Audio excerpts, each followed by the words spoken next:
जो पिछला वीडियो मैंने आपको दिया था जिसमें एसबीआई के Q3 रिजल्ट्स के बारे में बात हुई थी, ये वीडियो है जो कि बताता है कि भारत के जो पब्लिक सेक्टर बैंक्स हैं उन्होंने हिस्टोरिक कलेक्टिव नेट प्रॉफिट जो है जनरेट किया है 52,603 करोड़ रुपीस का। इतना बड़ा प्रॉफिट किसी एक क्वार्टर में अभी तक जनरेट नहीं हुआ है और ये दिखाता है 18% का ईयर ऑन ईयर ग्रोथ अगर आप कंपेयर करें पिछले साल के नेट प्रॉफिट से। तो ना सिर्फ जो पब्लिक सेक्टर बैंक है वो प्रॉफिट में है बल्कि हर बार अब एक नया रिकॉर्ड भी बना रहे हैं। इसको थोड़ा हम डिटेल में समझेंगे, इसमें क्या क्या चीजें आते हैं, इसके पीछे क्या इन्वॉल्व है, सब कुछ। वीडियो आपको इन्फॉर्मेटिव लगे तो इसे लाइक करें, इस तरह के और वीडियोस के लिए चैनल को सब्सक्राइब करें। तो सबसे पहले अगर हम न्यूज की बात करें तो यहाँ पे ये बताया जा रहा है कि जो Q3 के रिजल्ट आए हुए हैं तो इसमें 52,603 करोड़ रुपीस का यहाँ पे प्रॉफिट देखने को मिला है जो पब्लिक सेक्टर बैंक्स हैं उनको मिला करके, और ये हाईएस्ट क्वार्टरली प्रॉफिट है। अभी तक इतना प्रॉफिट नहीं जनरेट हुआ था किसी भी क्वार्टर में। अगर आप यहाँ पे Q3 2000 जो आपका 24-25 वाला ईयर है उससे आप कंपेयर करेंगे तो ये 44,473 करोड़ रुपीस का प्रॉफिट था जो कि 18% से इंक्रीज हो गया है इस बार के Q3 में। और ये जो एब्सोल्यूट इंक्रीज है ये है 8,130 करोड़ रुपीस का जो कि इस बार हुआ है, मतलब मैसिव जंप ये दिखाता है। और अगर हम क्यूमुलेटिव प्रॉफिट की बात करें पिछले 9 महीने का, अप्रैल से लेकर के दिसंबर 2025 तक का डेटा अगर आप देखेंगे तो ये आता है 1.46 लाख करोड़ रुपीस का प्रॉफिट आया है बैंक्स को मिला करके। और ऐसा पहली बार हुआ है जब जो हमारे बैंक्स हैं उनका प्रॉफिट 1.45 लाख के आंकड़े को पार किया है। और ये ध्यान रखिए कि अभी 3 महीने और आने बाकी हैं जिसके डेटा को आप मिलाएंगे तो ये जो प्रॉफिट है और ज्यादा बढ़ता हुआ दिखाई देगा। और यहाँ पर एक प्रोजेक्शन भी है फाइनेंशियल ईयर 26 के लिए जो बता रहा है कि जो प्रॉफिट है वो 2 लाख करोड़ रुपए को क्रॉस कर सकता है, ऐसा जो फाइनेंशियल सर्विस सेक्रेटरी हैं एम नागराजू उन्होंने कहा है। और ऐसा पहली बार होगा कि जो पब्लिक सेक्टर के बैंक्स हैं उनका जो क्यूमुलेटिव प्रॉफिट है वो 2 लाख करोड़ रुपए को क्रॉस कर जाएगा। और ये नेट प्रॉफिट की यहाँ पे बात हो रही है।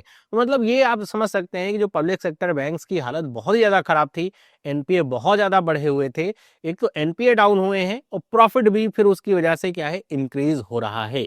अगर हम बात करें यहाँ पे कि जो बैंक्स हैं किसकी परफॉर्मेंस कैसी रही, तो सबसे जो बेहतरीन परफॉर्मेंस रही वो है एसबीआई की। इसके बारे में मैंने आपको कल के वीडियो में बताया था कि इसका जो नेट प्रॉफिट रहा वो 21,028 करोड़ रुपीस का रहा। और यहाँ पे ये हाईएस्ट क्वार्टरली प्रॉफिट है किसी भी पब्लिक सेक्टर के बैंक का। ईयर ऑन ईयर ग्रोथ इसकी 24% की थी। और अगर आप सारे बैंक्स को मिला लेंगे तो आपको ये समझ में आएगा कि जितना प्रॉफिट हुआ है उसमें से 40% जो प्रॉफिट है वो केवल एसबीआई से ही आ रहा है।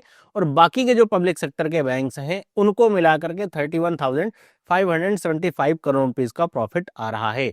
मतलब सिर्फ एसबीआई ही कह सकते हैं 40% का यहाँ पे प्रॉफिट दे रही है बाकी बैंकों की तुलना में। जो अदर जो नोटेबल परफॉर्मर यहाँ पे है जैसे पीएनबी है उसमें 3,250 करोड़ का प्रॉफिट हुआ, बीओबी में 4,100 करोड़ का, केनरा में 3,800 करोड़ का, यूनियन बैंक में 2,900 करोड़ का। मतलब ये बता रहा है कि ये भी बैंक्स ऐसा नहीं कि प्रॉफिट नहीं कमा रहे, ये भी प्रॉफिट कमा रहे हैं। और आने वाले समय में अगर आप इनका ईयर ऑन ईयर ग्रोथ देखेंगे तो 10% के आसपास से है। जैसे आप देखें पीएनबी तो 15% पे क्रॉस कर गया है, तो और बेटर कंडीशन दिखाता है। अब हम यहाँ पे अगर बात करें, आपसे कोई एग्जाम में भी क्वेश्चन पूछा जा सकता है सबसे highest year on year growth या फिर सबसे हाईएस्ट जो कह सकते हैं क्वार्टर वाइज यहाँ पे प्रॉफिट इंक्रीज हुआ परसेंटेज में किसका रहा, तो वो एसबीआई का नहीं है। नंबर वाइज तो एसबीआई ही है लेकिन परसेंटेज वाइज आप जाएंगे तो आपको देखने को मिलेगा कि इंडियन ओवरसीज बैंक का जो हाईएस्ट ग्रोथ रहा वो रहा 56% ग्रो हुआ है।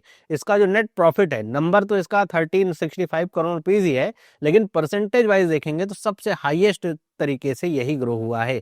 दूसरे नंबर पे आता है सेंट्रल बैंक ऑफ इंडिया, फिर तीसरे नंबर पे है बैंक ऑफ महाराष्ट्र और चौथे नंबर पे आता है केनरा बैंक।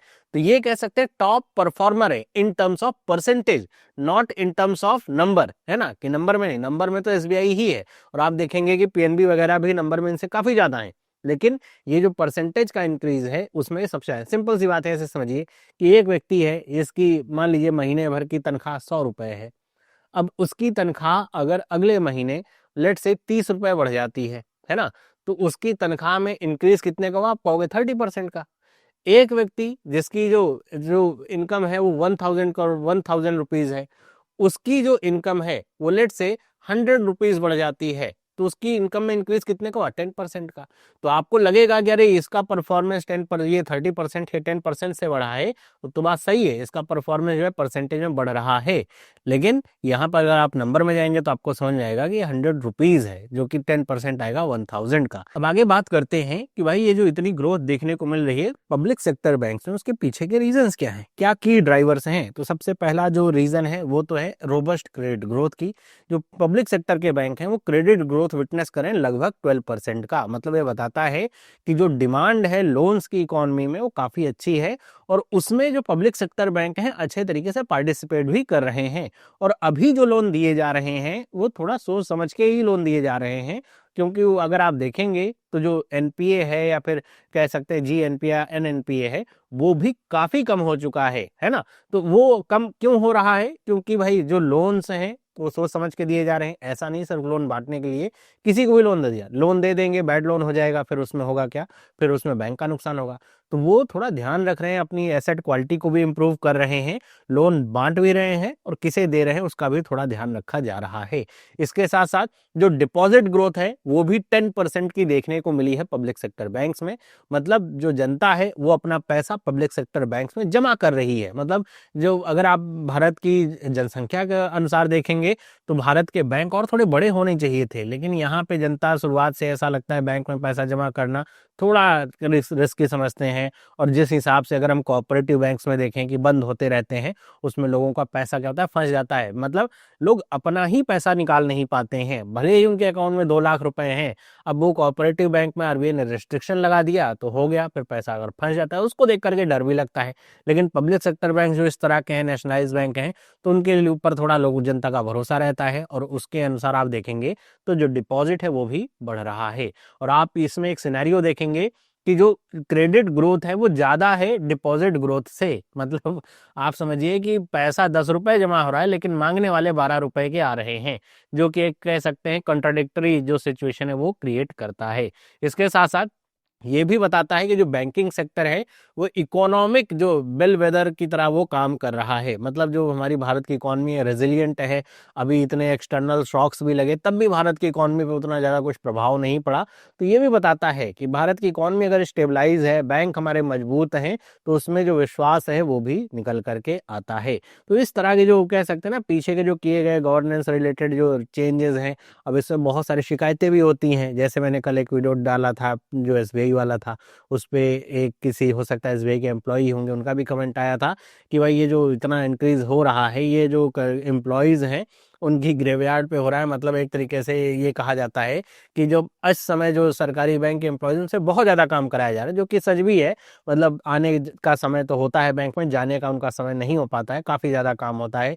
तो इस वजह से भी जो आप देखेंगे ना बहुत ज़्यादा जो काम है वो किया जा रहा है एम्प्लॉयज़ के द्वारा, उसका एक बहुत बड़ा रिजल्ट है ये जो इतने बड़े बड़े जो प्रॉफिट निकल के आ रहे हैं बैंक्स को लेकर के। तो ये थी पूरी वीडियो, आई होप आपको समझ में आएगी। आपका क्या ओपिनियन है मुझे आप कमेंट करके बताइएगा। बाकी आप हमारे चैनल के मेंबर बनना चाहते हैं तो बन सकते हैं, चैनल को सपोर्ट कर सकते हैं, हमारे मेंबर्स हैं जिनका हम थैंक यू करते हैं। और वीडियो आपको अच्छी लगी तो लाइक करें, इस तरह के और वीडियोस के लिए चैनल को सब्सक्राइब करें। आप हमें टेलीग्राम और इंस्टाग्राम पर भी ज्वाइन कर सकते हैं। मिलते हैं अगली वीडियो में, सभी लोगों को बाय।